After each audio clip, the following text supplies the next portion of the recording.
Hello and welcome to Spark Joy Astrology. My name is Joy and I am excited to be here with you on Monday, August 14th to break down the exact astrological aspects happening in the cosmos. But I'm going to give you a bonus, friends, and I'm actually going to give you Monday and Tuesday, August 15th's aspects because I am honoring a comment left by one of my viewers who asked me to do the videos a day in advance, which is something I've been thinking about doing for a while because it makes great sense, but just haven't implemented. So I appreciate the push to get there, friend, and I hope you enjoy that I will be starting to do this each week, probably every Monday, giving you Monday and Tuesday's video. But yes, here we go. We are embarking on the new moon that happens on Wednesday in the sign of Leo, and we, are in a potent time, friends, of a deep love revolution, and this is really truly about ourselves, our relationship with ourselves and the flow of love that is moving through us. Are we blocking it, and how are we blocking it, and how can we step into the full flow? And so before I get started in the day's aspects, I wanted to share an excerpt for you from one of my favorite books. It is called A Return to Unconditional Love, a book on Eros, and it's written by Don Miguel Ruiz, who is one of my favorite authors. And if you haven't read The Four Agreements, definitely check that one out. It is basically a guide to being a good human, and it's very simple. But this book speaks poignantly to the time that we are in. So I found a little phrase. It's one of my favorites from this book. So I will read it to you, and I hope you just take a moment to take a deep breath and settle in to wherever you are and just take these words in. Feel them in your heart. Here we go. You are the creative force of love, wrapped in matter. You are love's story told in one particular way. The story is about how you receive, process, and administer love. It's about how the force of love is made manifest in you, a single human being. That sounds pretty romantic, but it's also a physical fact. Imagine what happens when you breathe. Air goes in you to keep your body alive. Oxygen flows through you. It has a transformational effect on you, and then it's released as a chemical compound that enriches the environment. Love works the same way. Love, the force of life, flows through you. It has a transformational effect on you, and then it's exhibited in everything you say and do, enriching the emotional environment of humanity. So many of us allow our beliefs about love to corrupt that alchemy. Love comes into us as pure energy. We filter that energy through the heavy fabric of ideas and prejudices until it turns into a different element. It is often released as a kind of poison, something fueled by jealousy and revenge. It might even transform into terror. Love is the force of creation. Love is truth. Fight against it or fight for it. Either way, love is what you are made of. Ooh! So that, friends, really sums up this beautiful transit of Venus going retrograde in Leo, hand in hand with Black Moon Lilith throughout this whole cycle.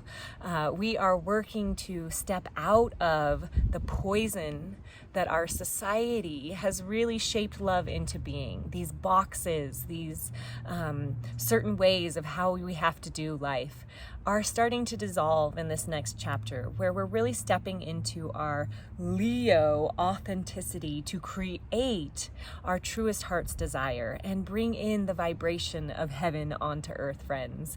That is what is possible through Leo. It is the heart of the cosmos, friends. And we're gonna dive deeply into Leo here because our new moon is in Leo, and we have quite a few characters checking in with this potent house before the new moon happens. So let's get into it.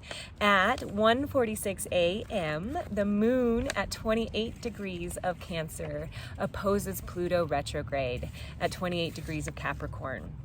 Well, on Sunday evening, the moon was squaring the nodes, which actually at 1:08 a.m. on Monday, she's still being rowdy with those nodes and squaring them, because they shift and move, we have a good window of time that this alignment takes place and is exact. So we're still working with this willpower to initiate and to see this next evolutionary shift and stage in our emotions. We're able to look at painful and repeated patterns and actually see that we might need to shift them. And at 1:46 a.m. Mountain Daylight Time, that's when we really have this reflective self-talk. And it can get a little challenging, a little intense at this time. At 1:46 a.m., our moon at 28 degrees opposed Pluto. So this is where secrets might possibly come out, friends. Pluto represents the shadow realms. God of Hades is Pluto. So the deep, dark parts of ourselves that we don't want to acknowledge, the deep, dark parts of our partnerships or whatever it is. But when our moon is opposite Pluto, it really has to do with our own emotional quality as well as intimate partnerships and our body. So we could be looking at feelings of desire and this push and pull of possibly having to let it go. Maybe feelings around jealousy and possessiveness, obsessiveness. But these qualities, if we can transmute them, will turn into richness, depths of feeling that we can see and then move past and alchemize past, friends. So this is an opportunity to look at what is pulling on us and the deep, dark parts of ourselves that we need to give light to. And then we get that light when our moon moves into Leo, where the sun is, the house of the sun, where he's the most happy to be. And he's also there with retrograde Venus and black moon Lilith. But now the moon joins the party at 4:36 a.m. Mountain Daylight Time. She's joining that love revolution that's getting down. And now with the emotional quality of ourself there, it's time to get honest about what we really truly desire. This cycle is about self-love. It's about building this divine union within, a balance of masculine and feminine, so that no matter what relationship we are in, we're able to stand solid in our own love. And when that is possible, miracles can happen in any relationship, friends. So this is a beautiful aspect for our moon to be hanging out in now, our beautiful house rather, because she is joining that party that's really helping us to amplify our desire and create what we desire and to love it and to play with it, but to have the courage and the authenticity to step into this non-poisonous love, right? Rather this fullness, this richness, this purity of divine union. I don't know if you watched the podcast that I recommended in my last video, but it's very much beautiful in the fact that it's a divine union between two people who've done a lot of self-work and are able to meet at a really special place in their life. But if you are someone in a relationship that is not quite as elevated as far as self-work before you get into it, we have the opportunity to find this beautiful alchemy within ourselves. And through this balance, we offer that into our partnerships to create the opening for that balance in whatever relationship you are in. It doesn't need to be an intimate one. It could be one with a father or a mother or a sibling or a friend. But this is a beautiful energy, friends. When we can love ourselves, we can really show up for others and love them and not need something out of it. Okay, so let's move to our next aspect. It finishes the night here on Monday, but it is a potent one, friends. At 8:55 a.m. Mountain Daylight Time, Venus retrograde trines Chiron.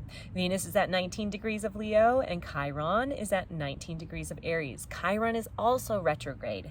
These two friends went retrograde within 11 hours of each other on July 22nd and the 23rd. So they're definitely in cahoots when it comes to up-leveling us during this love revolution, this inner love sparking that's going down. So this particular trine aspect allows us to shine a light of expansion on ourselves, on our love journey. And the shake-up, breakup that's been going down with the square to Venus a couple times now, we're waiting for our third one, has really shooken things up for us to see how far we've come, how far we need to go. But this trine is positive, so we're able to really see how far we have come in our healing journey. And maybe it's so far that we're able to take on the Chiron teacher aspect and become a wise guru of the pains that we've alchemized. But this is a beautiful energy, friends, to acknowledge your healing and how far you've come. And that is around all those Venus topics. So it can be relationships, finances, self-esteem, creativity, your moral compass, all the things that we find our value system rather in our lives. So all right, that's the last aspect on Monday. And then we move into Tuesday, August 15th, the new moon eve day, if you will. So this is leading us into that potent darkness of the new moon where they come together at the same degree. And in that darkness, we plant intention seeds for the next lunar cycle. But this is so strong in the fact that the new moon is right next to the Venus star point that happened 3 days earlier. So not only is this potent seed for the new moon cycle, it's also for the Venus cycle, which started a whole new 8-year cycle on Sunday. So these intentions are very important, friends, to get to make the time to do them and to really think them through. So this day on Tuesday really helps us to get into that energy to make those potent seeds. At 10:44 a.m. Mountain Daylight Time, the moon in Leo at 14 degrees squares Jupiter at 14 degrees in Taurus. Jupiter is expanding how we actually bring things into reality that buffer all those Venusian things. So all the things that we love and value and electrify our body and our 5 senses. That's what Jupiter's been working on since he ingressed into Taurus. So this square to the moon might bring us some big feelings, right? Jupiter's big, moon's the feelings. So drama is definitely possible here. Excess when Jupiter is involved with a square is definitely the lower spectrum of him. But where are you lowering your emotional standards? That is a good question to ask with this particular aspect. How can we pinpoint what we need to give ourselves in this next cycle? And becoming possibly emotionally demonstrative to those that we care about in this particular aspect. Having aha moments is also possible. Jupiter is the wise guru energy of the cosmos who loves to get into the expansive, big laws of the universe, right? And how things work and all of that. So when our moon is squaring Jupiter, we can have this ability to get into the bigger picture of life and flow our emotions into that to create that manifestation power. When we align our intention and our emotions, we make miracles, friends. So this is the opportunity on Tuesday morning, 10:44 a.m., to maybe take a time out to meditate and to visualize, to feel, to get into your body and smell what you want, taste what you want in the future, right? It has to be all in this inner visioning. But this is a beautiful time to take advantage of what do you want in this next cycle, friends? Let's put it into reality. That's what Taurus and Jupiter in Taurus wants you to do here. All right, at 6:43 p.m. Mountain Daylight Time, the moon conjuncts Venus retrograde at 18 degrees of Leo. This is huge, right? Right before the new moon, the moon wants to check in with Venus and this new cycle that's going down. We are halfway through Venus's retrograde. She is now turning into her morning star self, but is moving through the retrograde degrees and will finish that on September 3rd.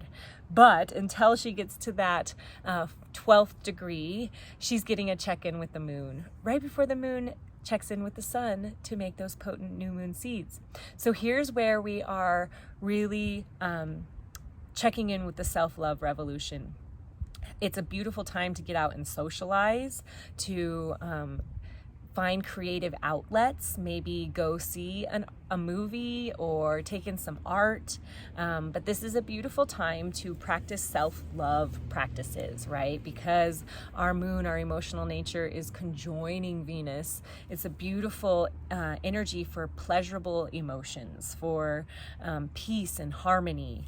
It is also the ability to find the opposite in that, right? Union brings in a clear combination of these energies, and there's always a spectrum that we're working with. So it could be really pleasurable, beautiful, harmonizing energy, but on the other side, it's maybe looking at things that aren't beautiful, aren't pleasurable, and are quite the opposite. So always know, friends, there is a spectrum when we're working with this lovely world of duality.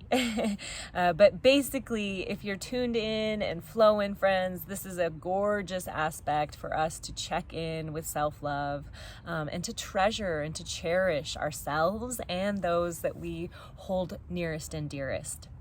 At 8:26 p.m. Mountain Daylight Time, the moon moves one more degree to 19 and trines Chiron. So we had Venus trining Chiron on Monday, and now the moon trining Chiron on Tuesday. Chiron is that wounded healer. So with all of these trines, though, trines are by the nature of Jupiter, we're working into expansive, wise level ups with our wounds.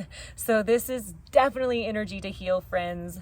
And you know, the moon, whenever the moon is involved, we can be working with mothers or feminine people in our lives. So this is a beautiful healing of the mother wound energy that we can work with. So, you know, I identified in my latest video that we are as a collective, as in the feminine, and that means yin. So that means even gentlemen have this yin, this feminine flow that's working in them. But this, we're trying to remove the poison of people pleasing, of martyrdom, of victimization, like putting ourselves down, into ciphering our energy out because we are putting blame on others and getting resentful. So this is a very potent energy to go into that wound and to suck that poison out, and allow some emotional healing, some enriching to go down around nurturing yourself. There's also the ability to get into some empathy here. So if you need to have any potent conversations, this is a great time to really socialize, you know, connect with people that you love, and to talk about the traumas that you've worked through. It will be an incredible conversation, friends. All right, at 8:34 p.m. Mountain Daylight Time, the sun comes to 23 degrees and squares Uranus at 23 degrees in Taurus. This is that shake-up, break-up energy of the sun, our life path, showing us a new way. Maybe it is some rebellion in our future, but there's an awakening happening, friends, a deep inner awakening on our planet. And this sun squaring Uranus is helping us to really see, to illuminate that shake-up. So allowing us to really step into our authenticity, to do things our own way.